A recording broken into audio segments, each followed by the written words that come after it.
অন্নপূর্ণা লক্ষ্মীরা সদ্য আরম্ভ হয়েছে। এখনও পাইপলাইনে আছে সতীপীঠ, কালীঘাট এবং দুলারি। বলা বাহুল্য, এই দুই ধারাবাহিকের জন্যই সমান এক্সাইটেড টেলি দর্শকেরা। কিন্তু এরই মধ্যে নতুন চমক দিল জি বাংলা। আবার এক নতুন মেগার ছোট্ট একটি টিজার সামনে নিয়ে এলো। আসছে নতুন ধারাবাহিক বাঘিনী।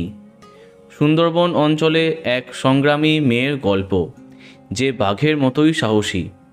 প্রথমে এআই দিয়ে নির্মিত টিজারটি দেখে এটা ডাবিং ধারাবাহিক ভেবে আমি ভুল করেছিলাম। পরে খোঁজ নিয়ে অনেক কিছু জানতে পারি জি বাংলার এই আপকামিং ধারাবাহিকের সম্পর্কে।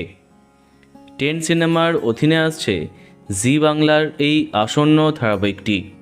একসঙ্গে জি বাংলা এবং স্টার জলসায় দুটি নতুন মেগা নিয়ে আসছেন সুশান্ত দাস। তার মধ্যে তাদের জি বাংলাতে আসছে বাঘিনী।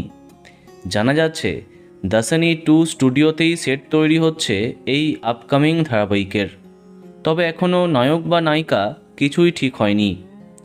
টেলিপ্রাতে ইতিমধ্যে চর্চা, অঙ্কিতা অথবা দিব্যানীকে দেখা যাবে এই বাঘিনী চরিত্রে। অনেকে টিজারে নারী মূর্তিকে দেখে দিব্যানী ভেবে ভুল করেছে, যদিও এটা এআই দিয়ে নির্মিত। খুব শীঘ্রই বাকি আপডেট তোমাদের সঙ্গে শেয়ার করব। তো বন্ধুরা, কে কে এক্সাইটেড এই ধারাবাহিকের জন্য কমেন্টে জানাতে পারো।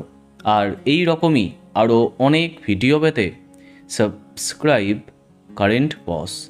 ধন্যবাদ।